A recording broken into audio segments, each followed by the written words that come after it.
My name is Amir Balaish. I have an MSc from Tel Aviv University in Electrical Engineering, and currently I'm working as a data scientist at D-Day Labs.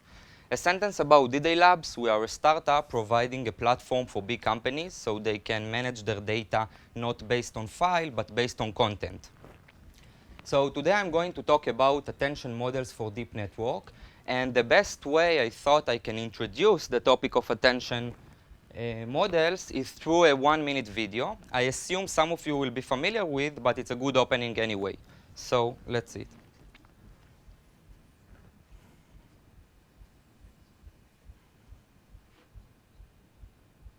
This test. How many passes does the team in white make?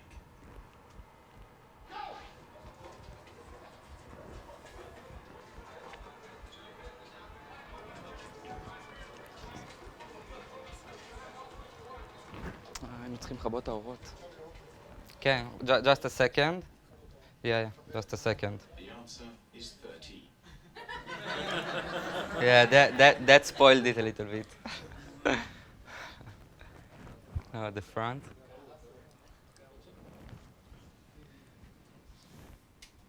Okay, no matter the answer, try really to count it by yourself, okay? It's important. This is an awareness test. How many passes does the team in white make?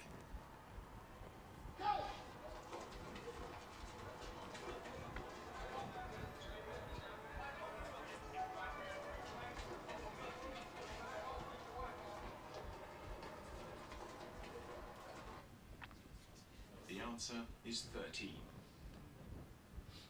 But did you see the moonwalking bear?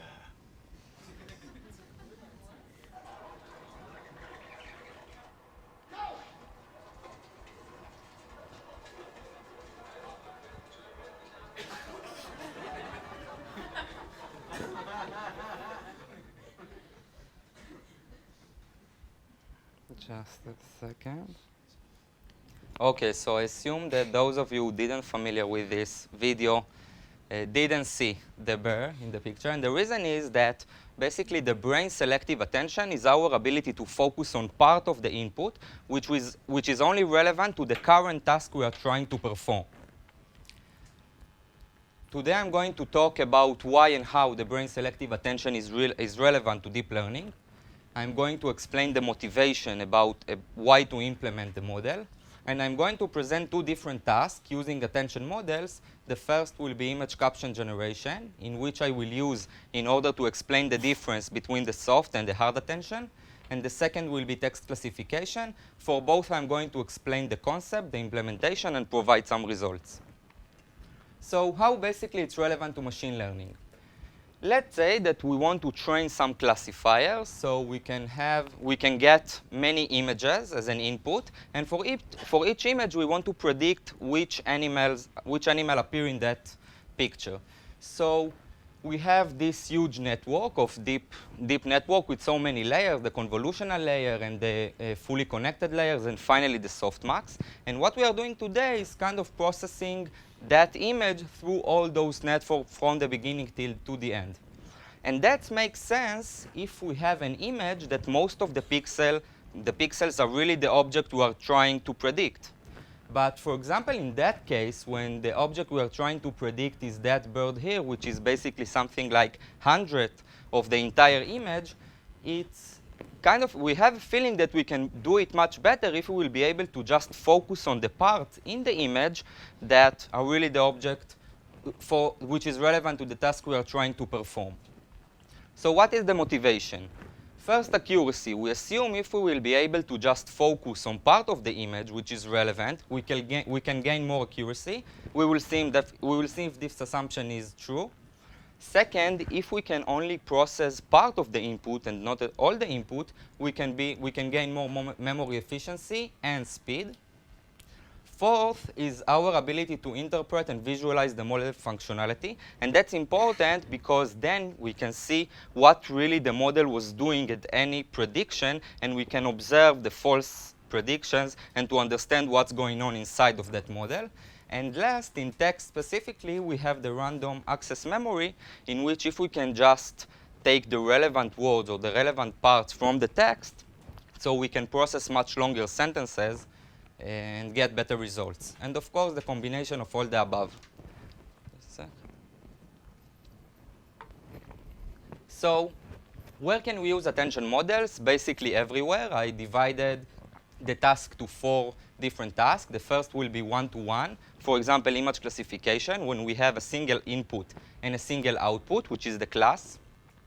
The second will be one-to-many. For example, image caption generation, in which the task of image caption generation is the task when we have an image and we want to generate some descriptive sentence about that image so it can tell us what happens inside that image.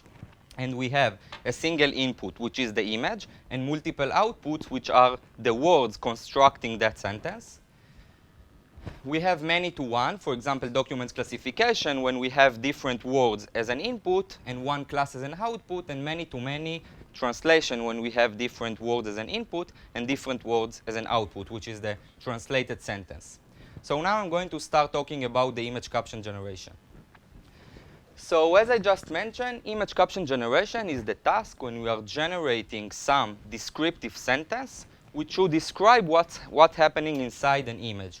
And today, how we perform this task is basically constructing from 2 different parts, 2 main parts. The first will be the convolutional layers, in which we know that they are very good in extracting features out of an image.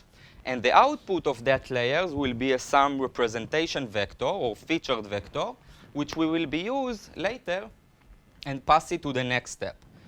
The next part is the LSTM chain, that when we know that the LSTMs are very good with sequential data, like we want to predict the words in a sequential order so we can really construct a real sentence out of them. So the next part will be a chain of those LSTM, and we will use them in order to predict the different words. So let's be a little bit more specific. So we have this convolutional layer and our output vector. And we will use that output vector in order to feed it to the first LSTM.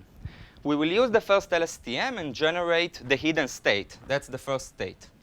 Then we are going to take that state and pass it to the second LSTM, but this time with an additional input.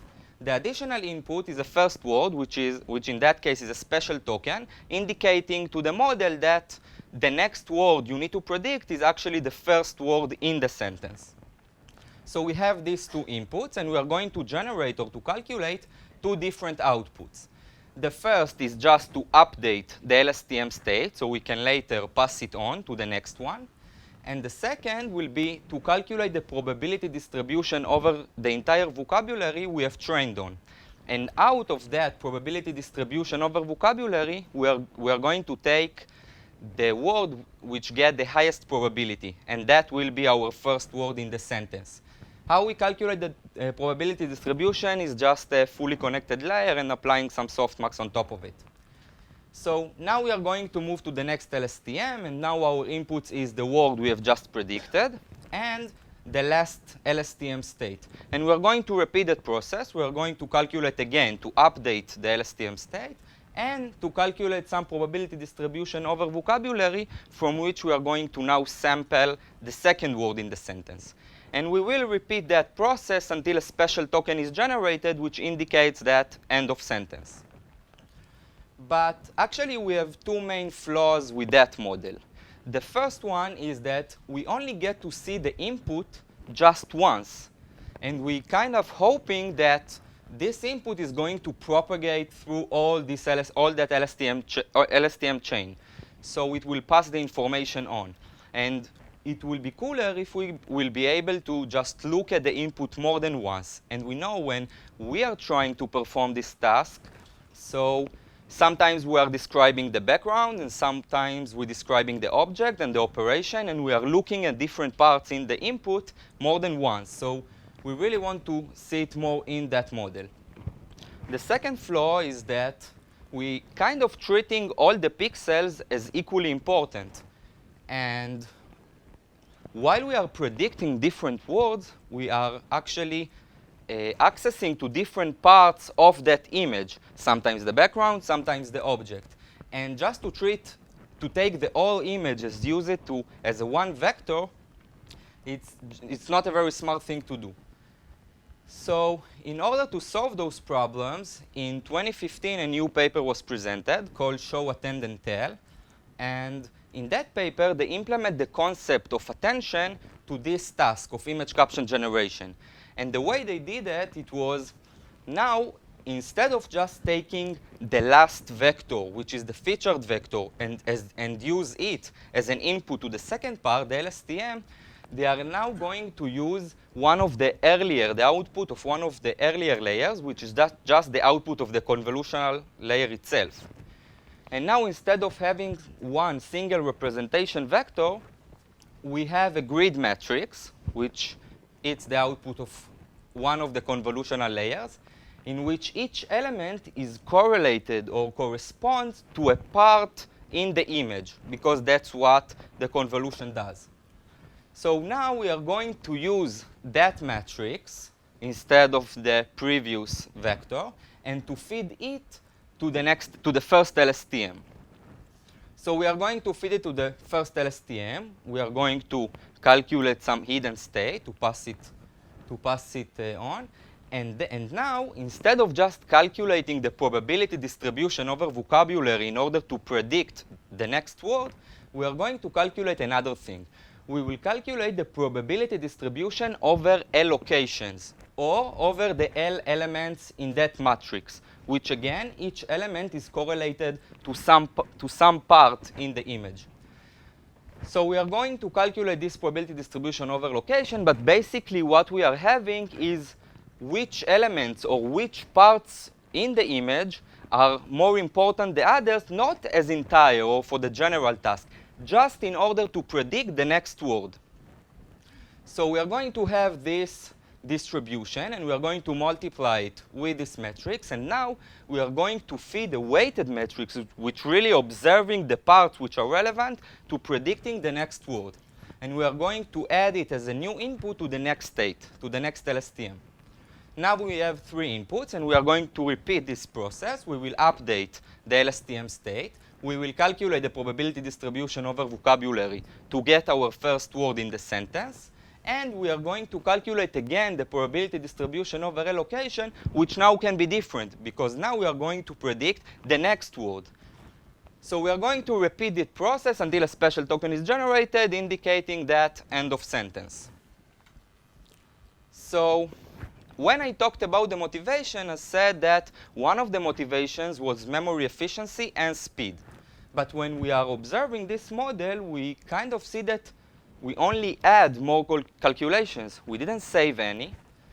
So that leads me to the next slide, which is the difference between soft and hard attention. And the difference is, in soft attentions, we basically understanding which parts in the image are more important to predict the next word.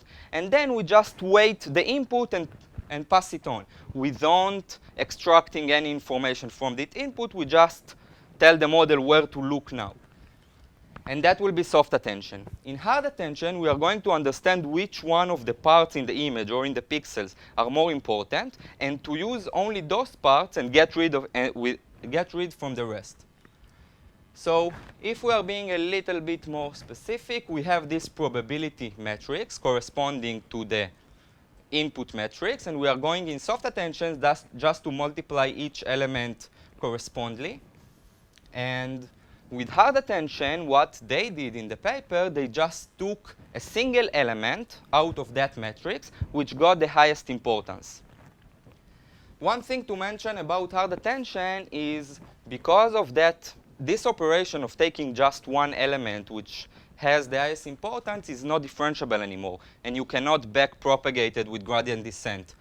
So the intuition why that is, let's think that we have the matrix, and we have one element with high value, and all the rest are 0. And now we want to gradient descent, so we shake everything a little bit, and then we perform a softmax again. So what will happen, we will always choose the same element as the most important one, and that can kill our model. So what they did in the paper in order to overcome this problem is to train using reinforcement learning instead of gradient descent. There are more advanced methods how to overcome this problem. For those of you who maybe will try to implement it in the future, so it's called spatial transformer. And what they are doing that, instead of just treating this input as a discrete input, they're treating it as a continuous input. So now what they are trying to predict is like in localization, just the coordinates which are important to the task. So we have this continuous input, and now they can really gradient descent it. So let's look a little bit about results. That's the interesting part. So we have that image of a bird flying over some water, and we are trying to predict the different words using that chain. And we can see that while predicting the words bird, flying, and over, the model really attended to the bird. And while predicting the words body of water, the model really attended to the background. And that's kind of amazing because at any step of the way, we didn't tell the model where to attend. It just learned it by itself. And that's cool. A little bit more results. We have a woman throwing frisbee in the park. So the model really, while predicting the word frisbee, so the model really attend to that frisbee. And with a dog, the same. And that's also a nice example when, while the word trees was predicted, the model really attend to the trees in the background and not to the giraffe in the center. And that's nice. A little bit about accuracy. So they did compare the models with attention to different other models, and they did show some more accurate results. But I think what's more important is that when they compare the soft attention with the hard attention achieve something like 1 to 2% more accurate results. And I think it's not trivial because in hard attention, we only extract part of the input and we gain more accurate results. And I will be honest that there are two main differences between the soft and the hard. One is really the input, which is now different. And the second is the training method, that with hard attention, they trained using reinforcement learning. So which one contributed more, I can't say for sure.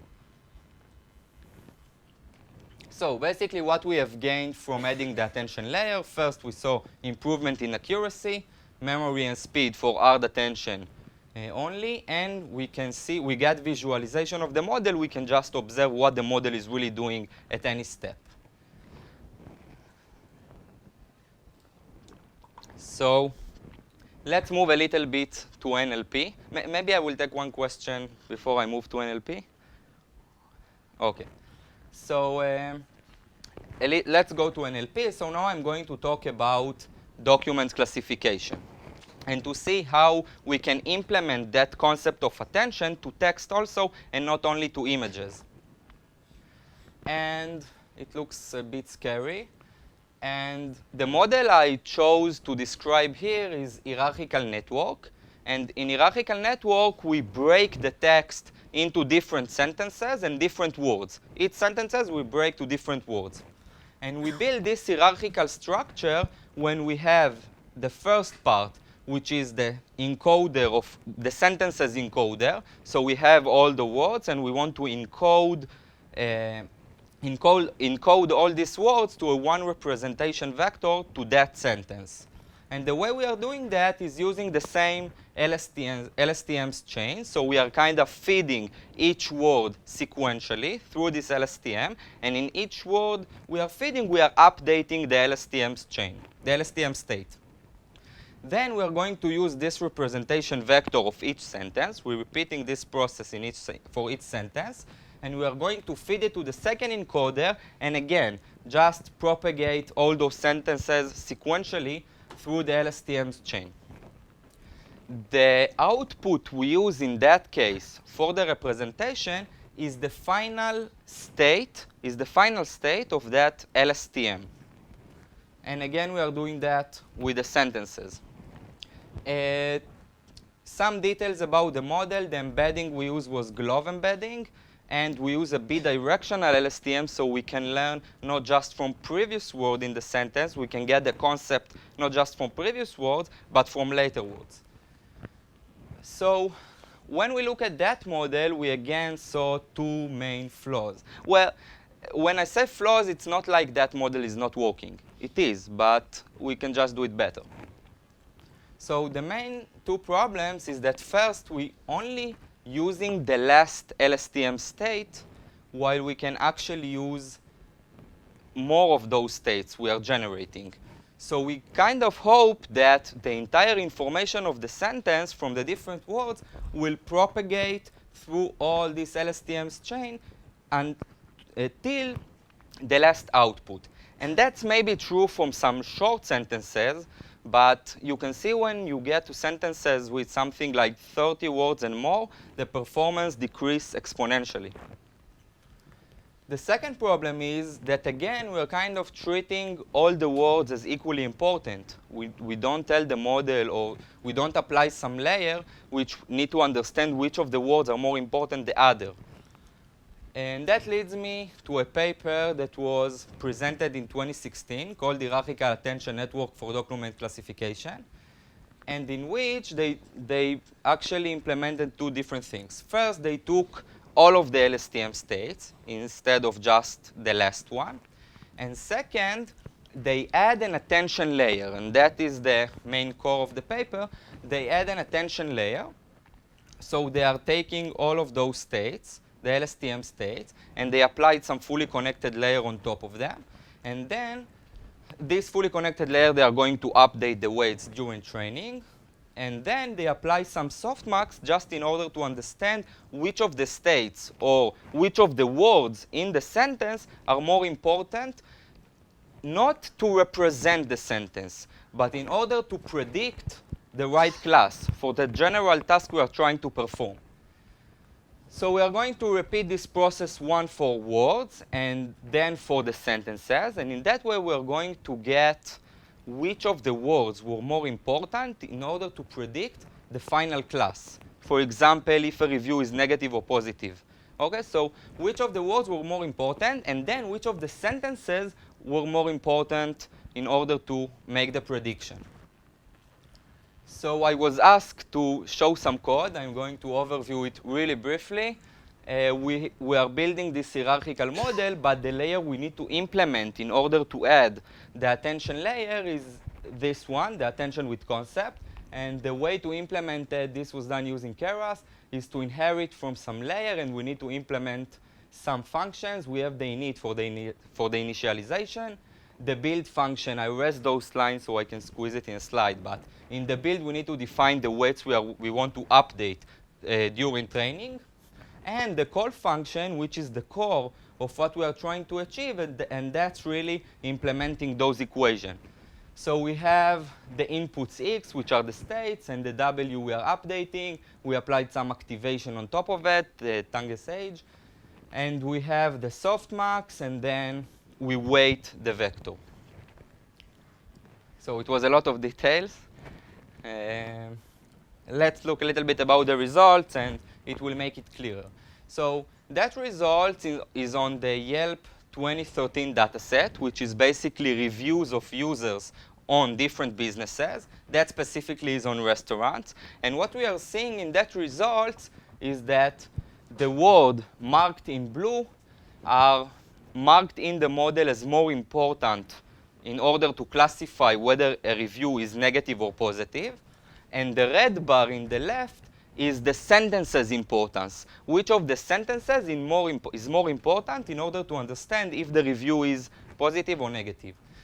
So the left review got 5 stars, which is a positive review. And we can see that the first sentence, the words delicious and the sentence marked as highly important. But in the middle, the words I don't even like, which implies some negative review, their sentences got really low importance. And when we represent that specific review, what happens is we kind of ignore completely those 3 sentences, because the model understands that they are less important in order to make the prediction. The same to the right, we have the first and the last, which is terrible value, and the sentence got high importance. And the last one, I will not go back, which it kind of makes sense, because when we have in a review, most of the information, probably most of the times, will appear at the first sentence or in the conclusion at the end. And in the middle, we are kind of blah, blah, different things. So it really captured that. So it gave the first and the last one high importance. And this is consistent with what is written inside. So a little bit about accuracy. They did compare the model with different other models, and they showed more accurate results. But what I think is more important is the comparison between those three, which the difference is in the first, they took all of the states and just averaged them. In the second, they took all of the states and took the max one. And in the last, they applied the attention layer, which need to understand now what's important and what's not, and then weight the input. And we can see more accurate results in about 1 or 2% than the rest, which that's nice. So why we at D-Day Labs really used the attention model? So except from accuracy and processing longer sentences, the real reason was the visualization of the model functionality. We had a task that we needed to classify different documents, whether they are confidential or not. And we understand that if we are just saying that a document, a file, is confidential or not, is just not enough. We need to understand what happens inside that file, in the content itself. And let's say, for example, we have a 100 pages file, and someone in the organization wants to print it, but it can't because it's marked as confidential. But when you go inside that file, you can see that there are only 3 lines which holds confidential information, and the rest is not. So we can allow him some advanced options. For example, erase the confidential part, and then you can print the document or send it. Another example is, let's say we have a breach to the organization, and something like tens or hundreds of millions files were leaked. And when we try to evaluate the damage, it's not evaluating, you know, which files were leaked. You need to evaluate which content was leaked. So that process on tens or hundreds of millions of files can take months. But if we can just pinpoint you, not to the confidential files, but to the confidential content, we can save the time of evaluation for something like maybe days. And that's great. So where actually today people using attention layers? So the answer is everywhere, in speech recognition, in video captioning, question answering. Question answering is really cool because you have a question, and then you can see really where are the line that the model was looking for answering your question, which is really what we are doing when we have a long text and we need to answer some specific question. And that leads me to my conclusion, which is when you try to represent some complex input, you can do it better if you just focus to the parts of the input which are more relevant specifically to the task you are trying to perform. That's it.